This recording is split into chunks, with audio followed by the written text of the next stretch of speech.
Okay, well, everyone, thank you so much for joining us tonight to discuss what matters in college, evidence-based strategies for success. And my name is Joan Casey, and I'm the founder and president of Educational Advocates College Consulting. And I just want to say during the presentation, as questions occur to you, please put them in the chat and we'll answer them at the end after we finish presenting. So we have a good crew tonight to help present, and I'm going to let each of them introduce themselves. Hi, everyone. My name is Ildi Segay. I'm one of the consultants. I work with Joan, and I'm very excited about this presentation. I'm Natalie Aronson. I'm a sophomore at Northeastern University, and I'm a cellular and molecular biology major. Hi, my name is Alice Dyer. I'm a senior at Yale, and I'm a psychology major.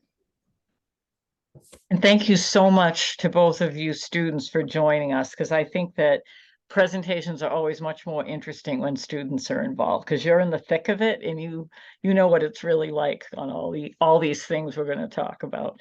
So here are the topics we're going to cover tonight. I'm not going to read through the list, but just so everyone has a sense of where we're going with the presentation.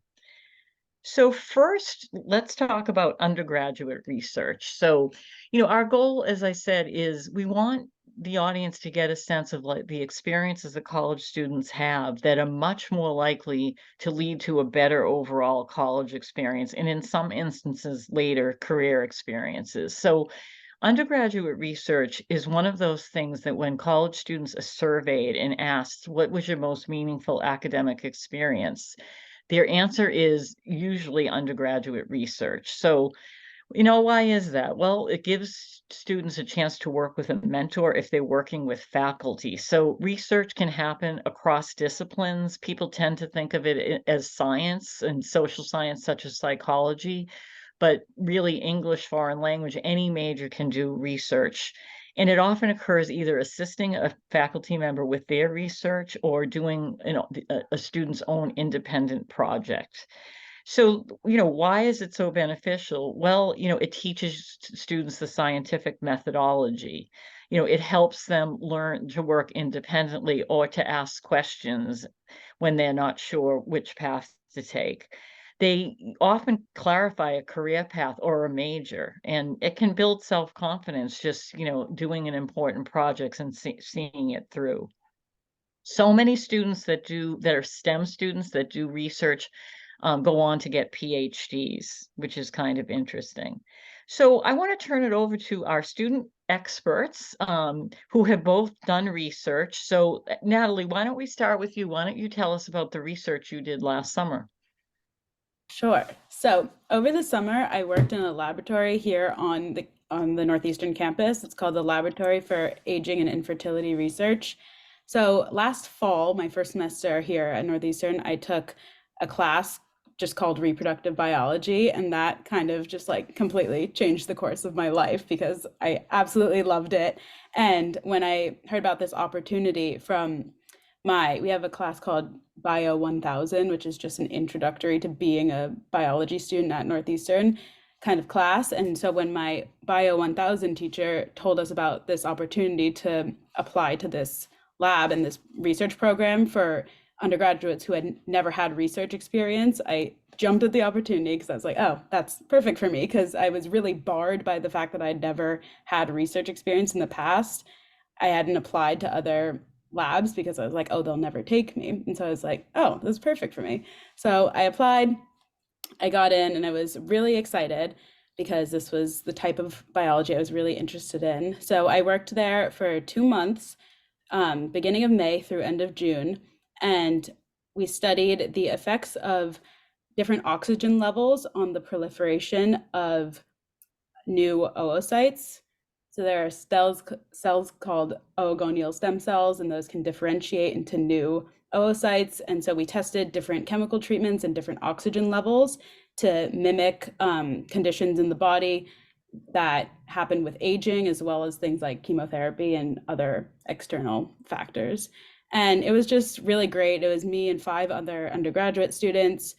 2 PhD students and 2 faculty mentors, and then our 2 PIs.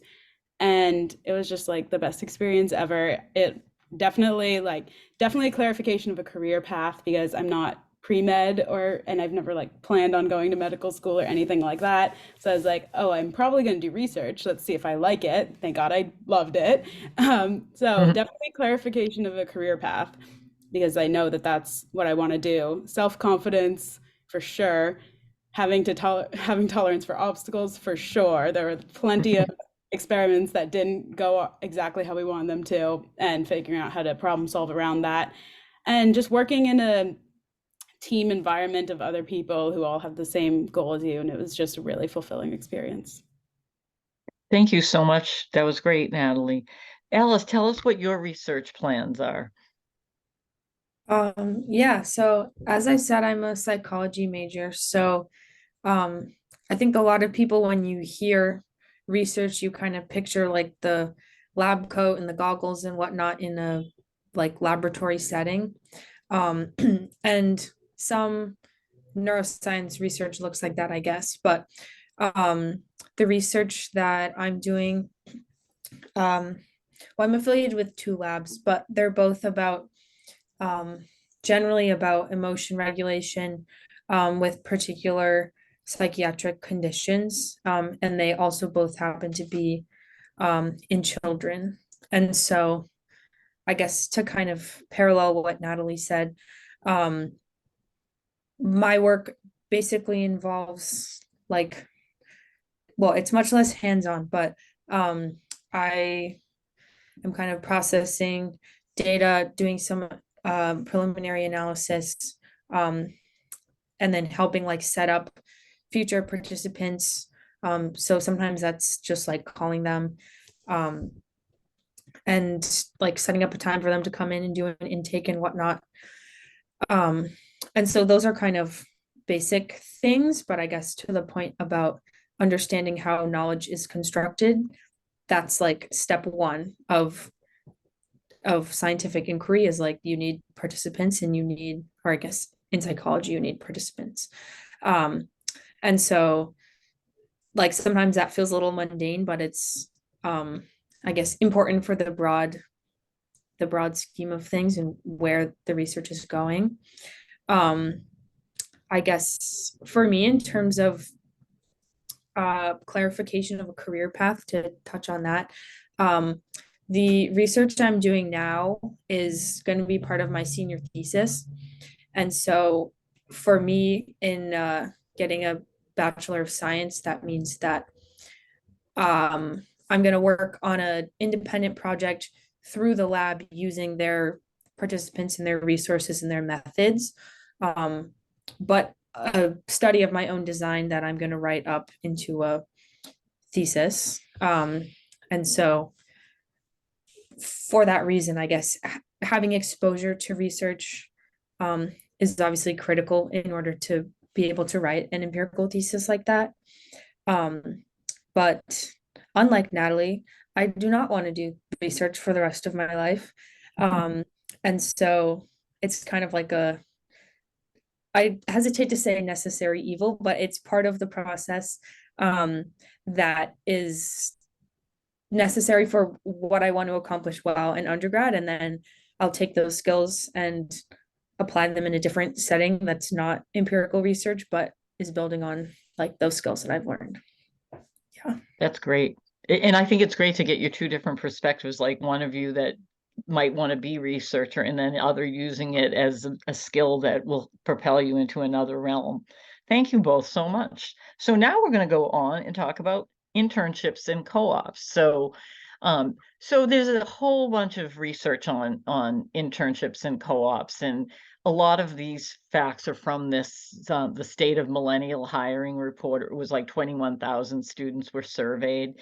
And, some of these things I don't think will be surprising, that having at least one internship correlates with better job prospects after graduation, and also finding employment related to one's major. Interestingly, having more than one, say 3 internships over the course of the 4 years leads to even more job offers. But not all colleges and universities provide equal access to internships, particularly paid internships. So the demand for internships is higher than supply. So in this survey found that there were about 31% of the students who had not completed an internship, but 70% of those had really searched but unsuccessfully. So it's always a little hard to know from these surveys how hard did they really search, but the demand is clearly high for internships. Now, let's address the fact that not everybody can afford to not work in the summer if they are unable to get a paid internship. So first, if you're in college or if you're heading to college, you want to check with your career office to see if they offer funding for internships. That's the first thing you want to do. And then, networking with that office for internship opportunities from alumni. And, if you get an internship and you can't take it because it doesn't pay and you need a summer job, you can also always try to do internships that are part-time during the school year or internships for credit. Or I even heard of a student that had to work a summer job, but she was working at a pet supply store that had no social media, and she was a communications major. So she got them all on social media and was posting and came up with a whole marketing strategy. So in a sense, she turned that into an internship while she was still getting paid. So, somewhat like research, over 80% of students who did an internship said it really helped them figure out their major or their future career plans, and that they definitely felt the internship were door openers in acquiring interviews once they were applying for their first job after college. So, and the rate was 14% higher than those who did not do an internship at all. So let's have Alice start this time. Alice, have you done any kind of internship during college? Yes, I am most familiar with the summer internship scene, um, of which I've had one internship, and that was last summer. Um, I guess, like, for context, after my first year, I was taking classes on campus, and after my second year, I was studying abroad in Berlin. So neither of those summers did I have time to also have an internship near campus or anything like that. But last year or last summer, I was a research intern at the Broad Institute in Boston, or in Cambridge, I guess. I was living in Boston, um, which was a paid opportunity, and I was not living at home. So that's another thing to think about, is like, can you live for free and work for free? Because that might be financially feasible in a way that living that you have to pay for and working for free is not, if that makes sense. So from the internship, I was exposed to, I guess, like, mentors in the field for sure, who were really excited about helping me and my co-interns kind of figure out what we wanted to do with the skills we learned there and what we were gonna go into afterwards. And we came from a range of backgrounds. So the project was on neuropsychiatric genetics. And so I'm a psychology major.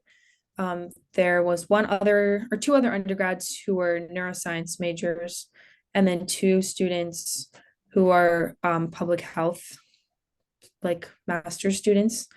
And so we were kind of all coming at this project, which is at the intersection of like genetics and psychology and public health, like from different angles. And I guess that was particularly valuable because in a classroom setting, you're all coming from different places and have different interests, but you kind of have like a single focus and you all have to be doing the same thing. And so it was fun to kind of work with those folks and kind of like combine our skills in a way that obviously very closely mimics what it's really like to have a job. So I guess I learned some like hard skills from that. I definitely did some like networking stuff and I now have like access to this whole kind of a whole bunch of contacts within the Broad, and like this, like the Broad in particular has tons and tons of different projects. And so um although I like this program wasn't designed for people to get a full-time return offer, um it definitely gave me like the in of kind of where to go with them in the future, I guess. Yeah. Oh, that's great. What a great experience. Thank you, Alice. Natalie, tell us about your, well, I don't know if you've done an internship yet, but I know you're getting ready. So tell us where you are in your process and anything you want to share. Yeah, so I haven't done an internship, but I'm in the process of applying to co-ops for the spring semester, which is basically just like most of them are paid internships. Some are unpaid, but um, no surprise, I'm applying to mostly academic and clinical labs, as well as some biotechnology companies. Um, and going back to the benefits of research, I'm in the process of applying and interviewing for those. And one of the faculty members that I worked with in the lab is one of my references for my co-ops. So that's really, really been beneficial on the note of door openers. You know, when I'm applying to labs, obviously it's a great thing to have a reference from somebody that I've worked with in a lab setting. That's great. Great. Well, good luck with that. Keep us posted. Do you want to mention that you're applying to how many, like right now, 18 co-ops?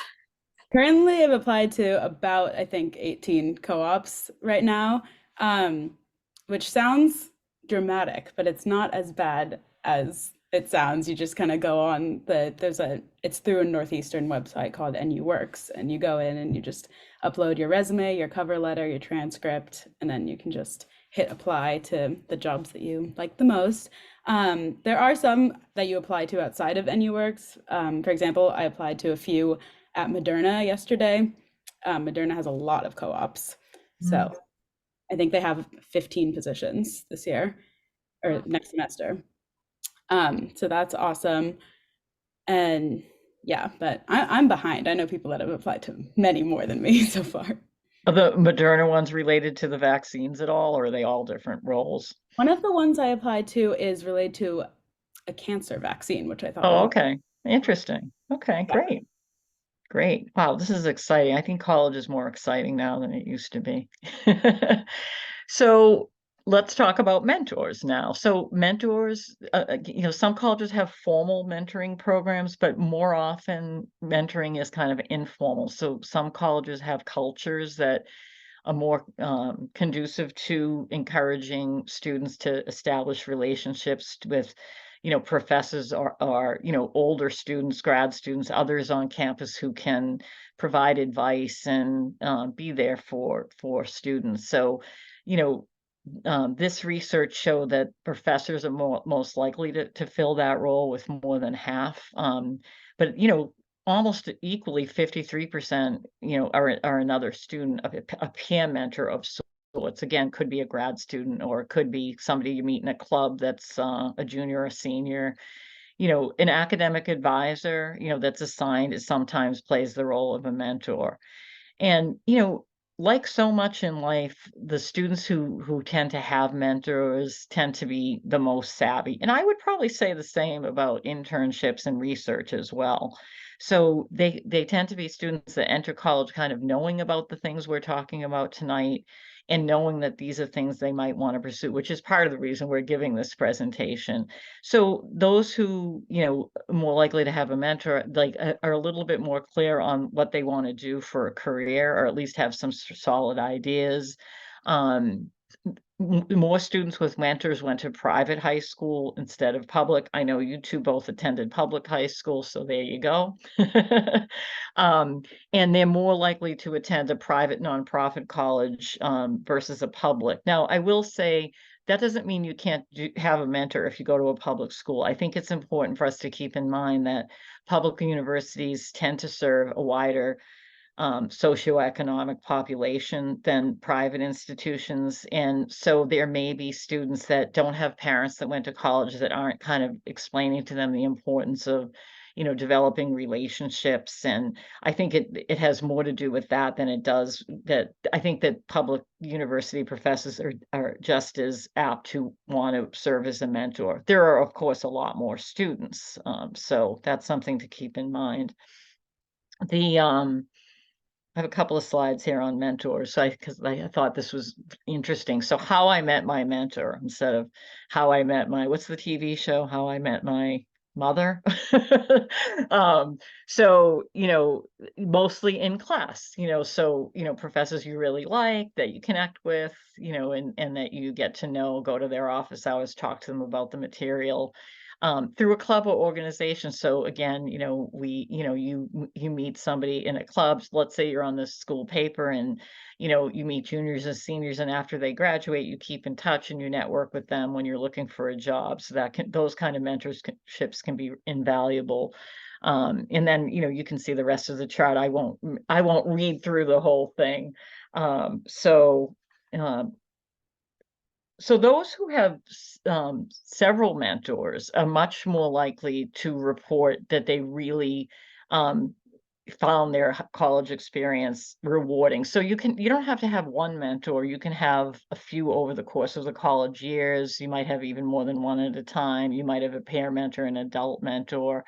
But students don't always understand why this is important, and because only about 20% of college students report having had a mentor. So I think this is something it's good for parents to talk about, to help their children see why this is a good idea of creating relationships, much like Alice and Natalie have already through their research work and their internships.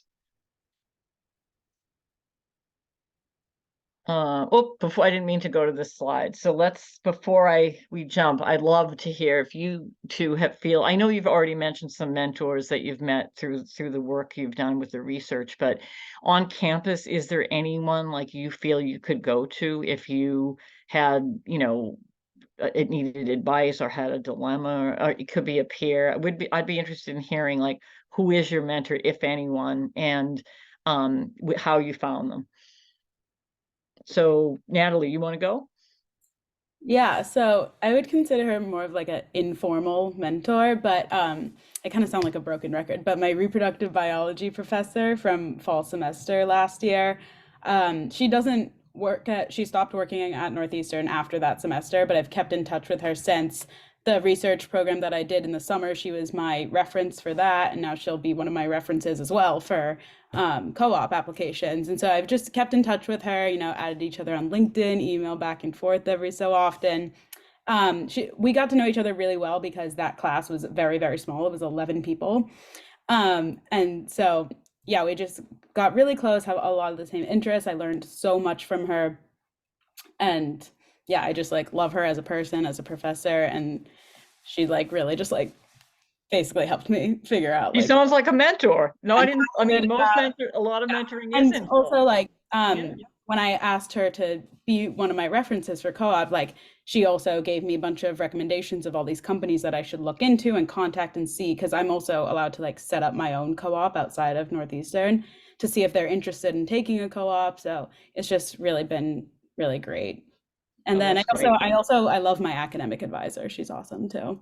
Oh, good. We're going to talk about advising, so you can tell us about her then. Alice, what about you? Do you feel like there's been anyone you can go to when you need advice or on campus? Yeah. I think a lot of my first few years I spent in very big lectures where like I was there and I was paying attention, but I'm not sure the professor like knew my face and my name together. Like they read my papers and my tests and whatnot. Which I think for me made it a little bit scary to like reach out because I wasn't sure they would like know who I was as an individual. I guess being at a big university, we also have graduate students and like postdocs and stuff who are um, teaching fellows. And so last year in my neurobiology class, similar kind of thing, it was a pretty big lecture, not like super huge, but we had a section, it was an optional section once a week. And so that was a much smaller group and like discussion style. And so like I would always go and I would email the TF Kathy beforehand, and then she served as a reference for some of my applications this summer. And then like we've been in touch a bit over the fall about like our research, because I'm not working in her lab, but she's like right around the corner. And so again, not like formal or assigned advisor, but just someone that felt approachable and like friendly and in the field that I'm interested in. And so I look to her for like academic stuff. I guess if there's more on academic advising and like other mentors, I can save my Okay, piece of my dean for that. But because she's there's a also lot of a lot of Yeah. overlap. So that I'm so happy that you've both found mentors on campus aside from your advisors. So that's great. Okay, so Ildi is going to talk about extracurricular activities. Yeah, it's actually one of my favorite slides as a student athlete back in my days. But extracurricular activities are so important. And when students go on to their tours, a lot of times the tour guides talk about clubs and organizations. There are like 300, 200, so many organizations that exist. And when I worked at Boston College, I actually firsthand experienced when students not engaged in clubs or organizations, they actually become very unhappy. And then all they do is just go to their classes and go to their dorm room. So interestingly, research shows that being part of an extracurricular activity, it does not only enhances the transition to college life, but also increases the retention rate. So students, when they feel they belong to an organization, they're more likely to return to the college. So I'm curious about you, Natalie and Alice, did you join organizations right away when you actually started at your school, and are you still part of that organization? And maybe you find your mentor through that, because sometimes mentorship can emerge, as we saw on the slides previously, from being part of these extracurricular activities. So Natalie, maybe? Yeah, so my first semester last fall, I joined the Interdisciplinary Women's Committee at Northeastern. They have specific task forces, so I'm on the Title IX task force. I did a lot of work with Title IX in high school, so that was something I was really passionate about and wanted to continue working with in college. I'm still part of the IWC. And I also, this summer, I applied last spring, but started in the summer. I am a tour guide for Northeastern, so our program's called Husky Ambassadors. And we don't just do tours, we do like info sessions and then panels and all of that. And it's really, really, really fun. We had a mixer last night that was like just like so much fun. It's a great organization to be a part of, because in my opinion, like everybody that wants to be a tour guide is very extroverted. So it's like we took like the couple hundred most extroverted people on campus and put them in the visitor center together and hang out. And it's just so much fun. Yeah, I love it. So Thank you. Alice? Yeah. I guess so my like experience with clubs is a little bit different. My first semester here was in fall of 2020. And so being very eager and involved in high school, I applied for all of these clubs that by and large kind of mirrored things I had done in high school. So like in high school, I was part of Environmental Action Club and like a homeless shelter outreach kind of community kitchen thing, among other clubs. Which is all to say that when I got here and it was peak COVID, those kind of clubs were heavily sacrificed. Like you can't like make dinner over Zoom and feed it to homeless people over Zoom. Like it just doesn't work. And so that will not happen for you, but it was a little disappointing. And it meant that I kind of like reevaluated what type of clubs I was going to be like rejoining when I came back sophomore year. So it's meant that I'm not in a lot of like academic based clubs, if that makes sense, and not that like those ones are particularly academic. But I have definitely been involved with club sports, which was another thing I did a lot of in high school, and I have really loved. I'm part of women's club lacrosse and club running. And those are both great, just like kind of low stakes way to meet people, hang out, um, play lacrosse together, which you can't do by yourself. Um, and so I guess my little regret about the way the clubs were when I started, like, won't carry into the future. But I think yeah, I think I would have benefited as well from kind of more like leadership or pre-professional or academic based clubs, if that's a distinction. Yeah. Thank you. I think that's a good point to emphasize on that. Not all clubs are technically academic, right? There are all kinds of clubs at colleges. Like I know at WPI there's a cheese club, right? So students really can find their own niche when they look around and make sure they find a place where they feel like they belong to. Thank you for sharing. All right, next slide. Yeah, I'm waiting for it to, there it goes. Oh, too hasty. So study abroad. So students who study abroad are more likely to have improved their GPAs, and they're more likely to graduate on time. And interestingly, this is especially true for at-risk students, so students that maybe weren't performing as strong, like they were eligible to study abroad, but maybe weren't as strong students, as well as like first generation and other underrepresented students. As would be expected if they're going to a country where the English isn't, the language is not English, the first language, that there are gains in language proficiency. And I think that's especially true. There are usually different kinds of study abroad programs. Sometimes the college itself runs programs over in another country, but often they're in English. Or sometimes if the student has enough proficiency in language, they can attend a university in the country where their instruction is in the other language. So in that case, their language really improves. As you would expect, students come out of these experiences really having a better understanding of other cultures. Often when students study abroad, it's pretty inexpensive to travel around, especially if you're in Europe. So if their high school friends or their other college friends are studying abroad the same semester or the same summer, they can travel inexpensively, which I think is a lot of the value of what you get out of the study abroad. Students, they come back with a much better understanding of the news that they're reading about global issues.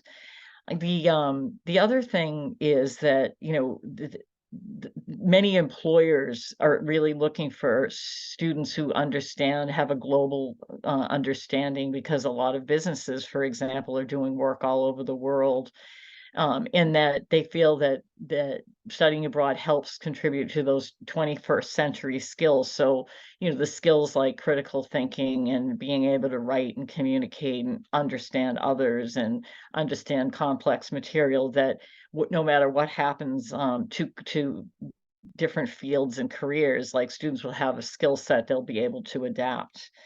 And I thought one interesting thing that research found, that students came back with what they called enlightened nationalism. So not, feeling superior, or not in a toxic way, but feeling appreciation for their country and its literature and its history, while at the same time understanding that there are improvements that can be made in our country, but having a different perspective on it.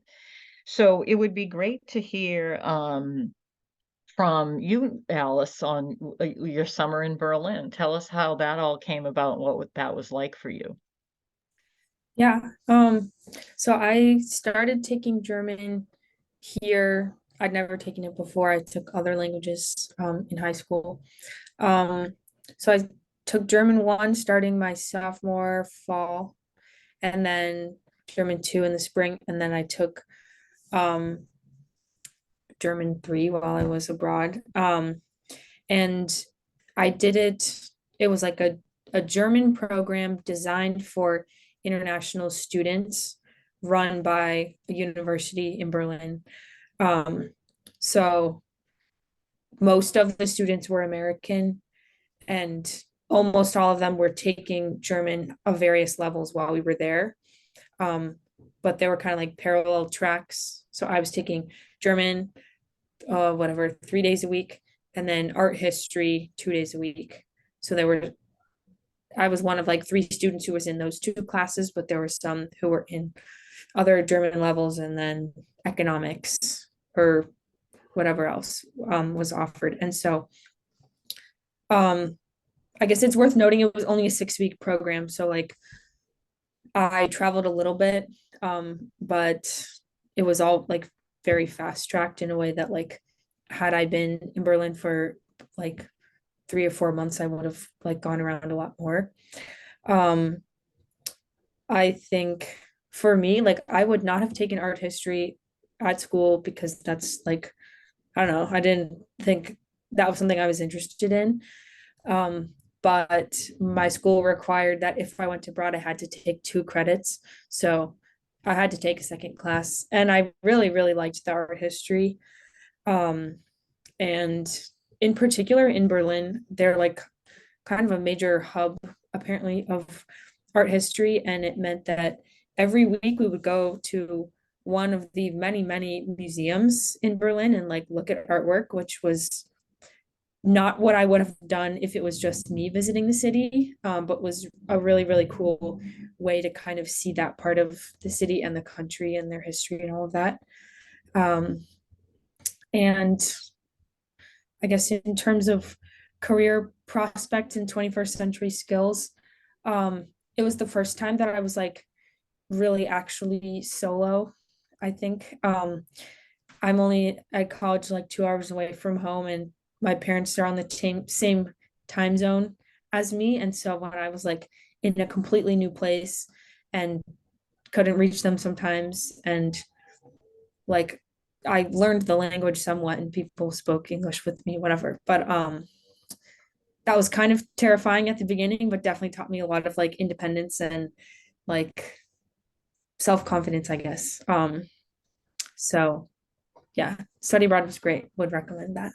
That's great. That sounds great. Berlin is supposed to be a really fun town. I've never been there, but I'd love to get there sometime. So Natalie, I know you also did some abroad time, right? Last summer? Yes. Yeah. So over the summer, from beginning of July to beginning of August, I spent a month in London studying the history and philosophy of science. I went through Northeastern. We have these programs called dialogues, and they're 4 to 6 weeks studying abroad, studying a topic, and it's usually around 20 to 35 kids. I had a very small group, mine was 19. And it was just like the best month of my entire life. Um, the itinerary was like perfect. We had 3 hour classes, but only 3 times a week. And then everything else was like experiential learning, hands on, going to museums, going to important places that have to do with the scientific revolution. We had readings and homework assignments, of course, but honestly, nothing too hefty. Because most of our learning was just going places and taking tours and learning new things. Like we went to Bletchley Park, which was really, really incredible. And yeah, it was just so great. And I kind of similar to what Alice was saying, like philosophy is not something that I really would have studied here otherwise. But when I was browsing through all the offerings of different dialogues, I was like, huh, that looks interesting, something I've never really thought about before. This is a great opportunity to do something new and go somewhere new. And I was a little bit scared going because I didn't know anybody else on my dialogue. I had friends that went on theirs and they had already known a few people from their group. So I was like, oh my gosh, like this is gonna be scary. But I got there and I made some of the best friends I've ever made in my life. I still see them like multiple times every week now that we're back on campus. And it was just such a great experience. So that it's great that you both had opportunities to go in the summer. And will you ever have a chance to go for a semester? You probably, Alice, you won't be able to, we're working on your thesis, but Natalie, is that something that you would want to do or would be able to do? I'm planning to go abroad next fall. Oh, So good. as Okay. I am from the Boston area and then go to school in Boston, and then I will probably be co-oping in Boston as well because I haven't seen many offers on the website outside of the Boston area. And so I'm probably gonna apply to some sort of study abroad for next fall. But I know that you were mentioning how some places do it through the school and some have programs associated with other schools. I know that Northeastern has some of our own study abroad, but also one of my best friends who is the year above me here at Northeastern, she's studying abroad right now in Dublin at University College Dublin through a program that she just found with that school. So it's not, yeah, there's lots of opportunities with school and outside of. Thank you both. That was great. Sorry, can I ask Nell if you have a place in mind or you're still open? I'm interested. I might want to go back to London just because I loved it that much. Or I'm also looking at Spain. So that would be cool. Yeah, they'd both be great. Okay, so advising. So I think we all know what advisors are, but let's just, briefly go over it. So these are the assigned either professional or faculty members. Some colleges use both, who discuss academic plans, opportunities related to career paths, things you can take advantage of on or off campus, and they look out for students' overall well-being. Um, Unfortunately, advising is a pretty under-resourced feature of college campuses. In the research that we read, interestingly, students were more apt to be more satisfied with the advising than administration and faculty and staff on campus who felt like there were budget constraints and they wish they could do a lot more with it. There's not a lot of data on outcomes. So when colleges and universities track advising, they tend to focus pretty much on retention and graduation rates. But of course, there's a lot more to a student's outcome of their experience than just retention and graduation rates, like things like what happens after they leave, their ability to get a job, get into grad school, but even, improvements in things like writing, communication skills, all of those kinds of things. So advising is, I think, when you're looking at colleges, I think it's very important. And I think it's important to, when you're narrowing down where you're going to go to college, to do your due diligence and ask a lot of questions about how advising operates on that campus and the resources that are devoted to it. Take faculty, for example. Faculty are busy, and at some colleges, they're not focused on undergrads as much. And so it's one more thing on their list, and some of them are better at it than others. And so, I think a good question is to find out, how are faculty and professional staff trained? Professional staff are often very underpaid, so there's a lot of turnover as well. So, this is an area that is really important, but maybe could be better at many college campus. So, requires some evaluation.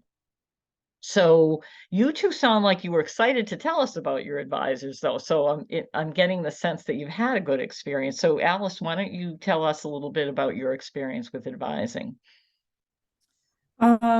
Yeah, so as first years, we have a pretty close relationship with our residential college dean. So for us, that means that the dean is responsible for about 500 to 600 students in total, maybe a little bit less, but like 120 to 130 first years at a time, which sounds like a lot, but is probably comparable to like what most high school advisors are also responsible for.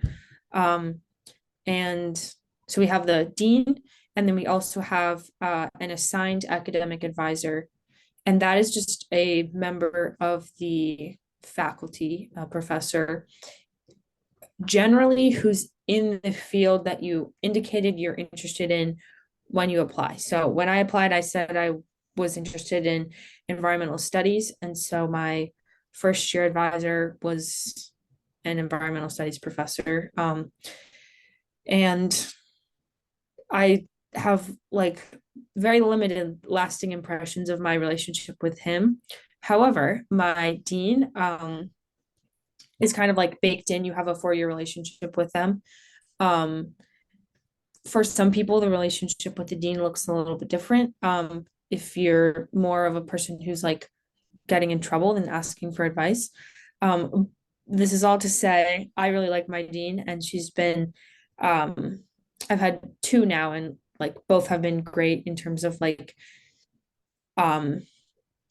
helping me when I like need to set up an appointment, and providing references for like conduct type of things if it needs to be super specific to like my career and field of study. And this year in one of my roles, I'm growing extra close to the dean as like we're kind of both support for other first years. And so I don't know, I guess this is all to say that like as a kind of like professional mentor, she's been great. And it's been really nice to have somebody who like knows me well, which I think is a little hard to seek out because when you start, nobody knows you very well. But it's been really like not only do they know like my grades and what classes I'm enrolled in, but they also know like my family and like when my mom drops me off like, oh, it's Dr. Dye or whatever, not just like, oh, you got to be in this class and A in this class, whatever. So I don't know, I guess that's kind of a non-traditional experience with advising, but has been really kind of great to have like another person in my corner through the whole 4 years. Yeah. That's really nice. That's wonderful. Natalie, do you want to share anything about your advisors? Yeah, so I love my academic advisor. I think she's very, very good at what she does, very helpful, very organized. At Northeastern, you meet with your advisor the very beginning of your first semester, and you like take like an hour and set up like your 4 or 5 year plan. And so that was really, really helpful for me, just to kind of like have like a visual like Excel spreadsheet of what the next 4 years of my life were going to look like. And especially has it like laid out like what classes I should be taking when, which ones I can swap out with what's offered in the summer, what's offered online, all that information. I don't know. I've never switched to my major, so I've always been in the College of Science. So I don't know what the advising is like in the other colleges, but I know College of Science, everybody's very happy with their advisors. They're always very, what's the word? Always very like available. Like you can always get in contact with them, very easy to contact them. Ours are like just advisors, like that's all they do is academic advising. And then we also have a peer advising program. So if you can't get in contact or can't get an appointment with your academic advisor for whatever reason, each advisor has like a group of certified like peer advisors that works under them that you can set up a meeting with and who basically be able to give you the same resources. That's great.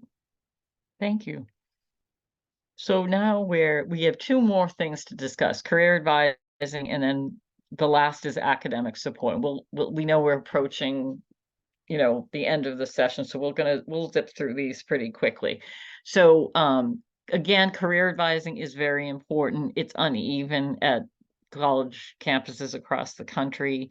Very few career directors, for example, would report to the college president, but there is some movement to that. Only about 4% do, but those colleges are taking career advising quite seriously and elevating it.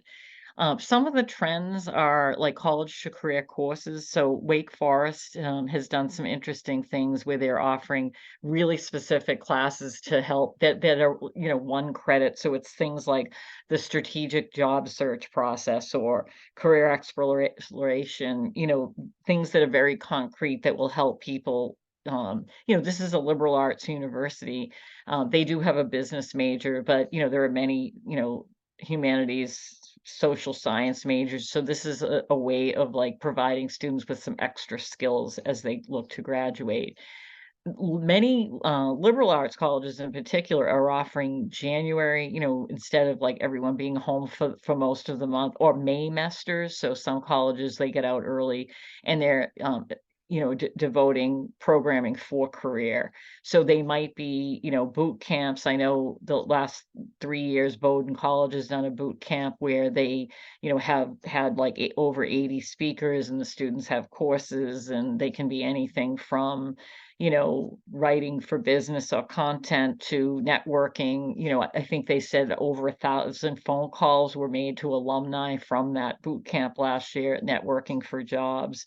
You know, there are some other colleges will offer a January like business boot camp to you know, teach, you know, students like skills related to finance and accounting and marketing, that students from other colleges can apply for and go.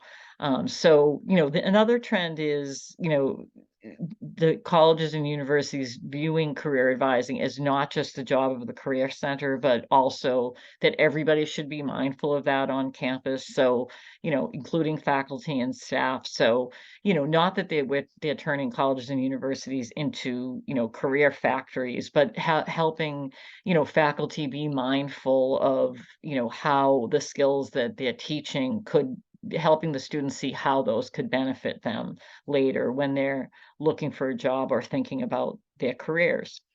So, have either of you visited the Career Advising Center, used it yet? And you may not have, and that's fine if you haven't, but if either of you have and you want to share your experience, we'd love to hear it. Yeah, we have a very robust, it's called the Office of Career Strategy, and they have a ton of resources. I actually have an appointment with them tomorrow to meet, to talk about my resume and like how to approach the job search, kind of thing. And I've not utilized them like that much before this. I kind of like went to their links, but I haven't like had a ton of like one-on-one meetings. But it's super easy to like navigate their website and set that up. And they also emphasize like how much they will continue to be available like by email at least post graduation, which is great. Excellent. That's great. Natalie? So I don't, this kind of falls under career advising, but so I'm only a sophomore, so I haven't really used the career office too much, but we have separate advisors for our co-op application process. So I have my academic advisor, and then I have my co-op advisor. And then when you are your semester before, like semester as you're applying to co-ops. So for me, I'm on the spring cycle. So I'm taking it right now, is a class called Professional Development for Co-op. And so it's basically just like your co-op how to, like how to apply, how to do interviews. So we do in the class, you do mock interviews. They tell you, they go through your resume. You have to get your resume approved before you're even like released into the website to apply. So kind of like similar things that our career center does, but more individualized for like the co-op search process. So I'm more familiar with that just because I've been working with my co-op advisor all semester so far. But yeah, I know that our career advising office does very similar stuff: mock interviews, resume reviews. So yeah. Good. Great. Thank you. So Ildi is going to talk to us about academic support. Yeah, I feel like sometimes this is an underrated slide, but it's such an important one. So I'm a very big promoter of academic support. So I always tell my students, make sure you know where your supports are when you get onto campus. And this can be a little different for each college. Sometimes it's centralized. You have one building where you have the writing tutors, the peer tutors, the academic coaches, or workshops. And sometimes it can be in a larger university, you have it in different departments, or you may have a writing lab, but there's a math support or another content support in other departments.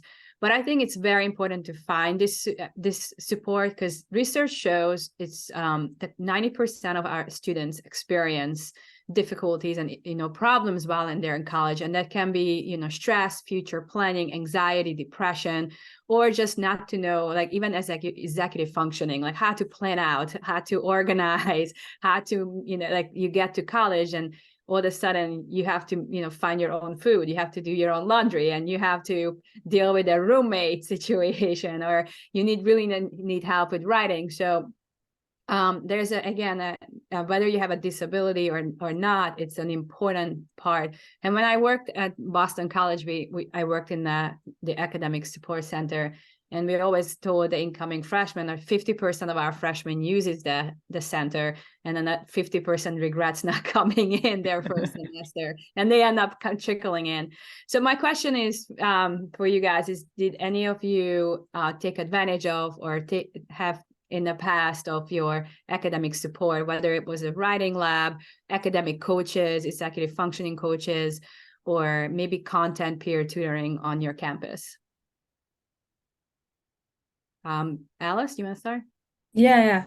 I have used peer tutors a lot. And so for most kind of big lectures, especially ones that have a section attached, will all have peer tutors.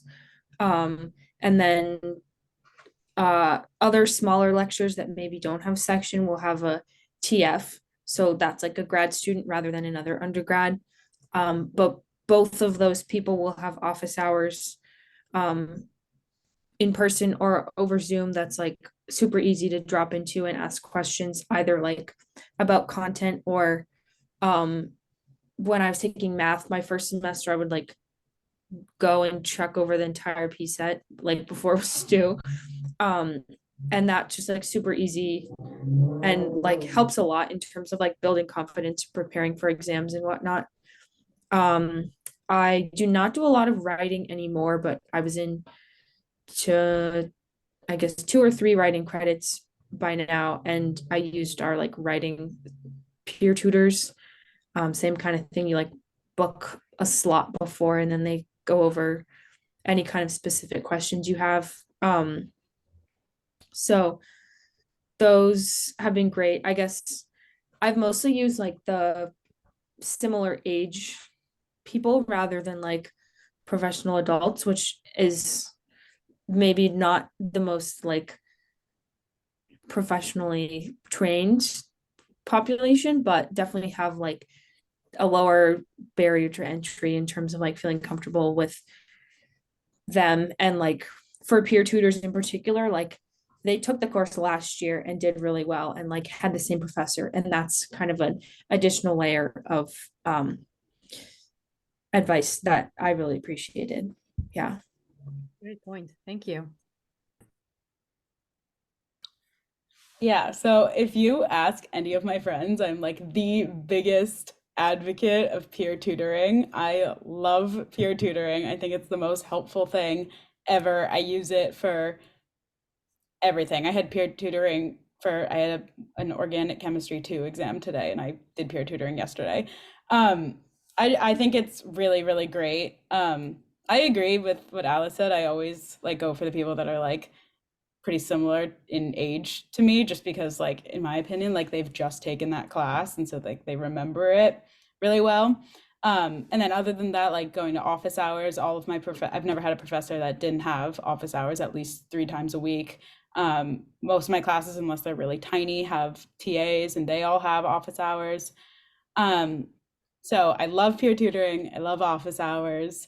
Peer tutoring is great if you can't make it to those office hours, especially because they're not always like the most convenient times, don't always match up with your schedule. I know we have a writing center on campus as well. I personally have never used it because I've never taken a class that really required me to do too much writing. But yeah, and then I know we have a ton of study skills workshops that are run just like by the College of Science. Yeah. Excellent. That's great. I mean, yeah, what you two have really learned how to do college. Like, you know how to ask for help, to self-advocate, that's, I mean, you've had amazing opportunities, but amazing opportunities don't just happen. Students have to seek them out and engage, and you really have done a great job with that. So that's really, really great. Thank you so much for all the advice you've given. I feel like I've learned a lot today hearing from you. So this would be a good time for our audience